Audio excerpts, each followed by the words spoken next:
grande fierté, c'est quand on voit le niveau de qualité qui est desservi par la CTM et qu'on le compare aux autres modes étrangers. الحمد لله شركة النقل المغرب حققت نتائج جد مرضية من خلال ارتفاع رقم معاملات ديالها ديال المجموعة ب 5.5 في واحد السياق اللي هو واحد الظرف اللي كاين شوية صعيب بالنسبة يعني نقل المسافرين عامة.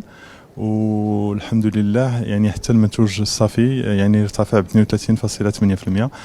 كيف قلت هذه ارقام جد مرضيه وجد مشرفه، وكتزيد يعني تاكد لنا بان الحمد لله الشركه عندها التموقع ديالها في السوق المغربي، وكتوفر على مزايا اللي حنا من خلال الاستثمارات اللي كنحققوها كل سنه يعني مستمرين في الرفع من الجوده ديال الخدمات، في الرفع من الجوده ديال بنيه الاستقبال، وتحسين يعني بطريقه منتظمه السلامه الطرقيه ديال الزبناء ديالنا. بالنسبه ل 2016 يعني كنتوقعوا تكون يعني غادي يكون استمرار بالنسبه للاستثمارات اللي تقريبا كان توافق مع مجلس الاداره باش توصل واحد المبلغ ديال 145 مليون ديال الدرهم اللي غادي تمشي يعني في تحسين ديال الاسطول، غادي تمشي في يعني في عاوتاني الرفع من جوده البنيات الاستقبال، وكذلك الاستثمار في واحد العدد ديال المكونات اللي من شأنها ان شاء الله ترفع من السلامه الطرقيه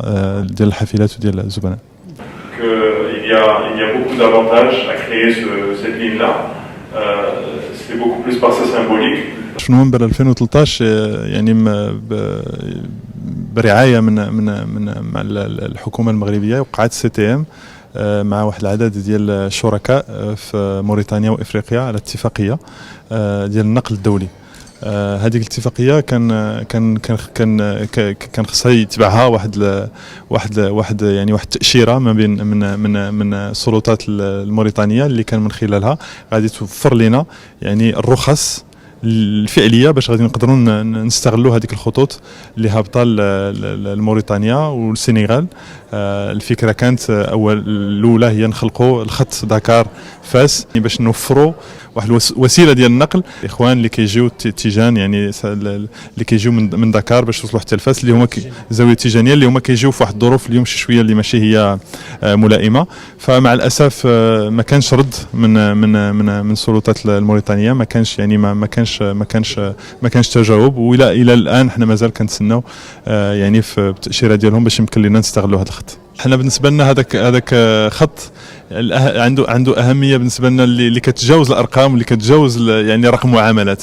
هذه كانت بالنسبه لنا هذاك خط عنده واحد البعد اخر اللي من خلاله كنربطوا ما بين المغرب وما بين دول شقيقه اللي هي موريتانيا والسنغال، دول اللي عندهم معها تاريخ، وبغينا هذاك كانت هي الفكره ديال انشاء هذا الخط.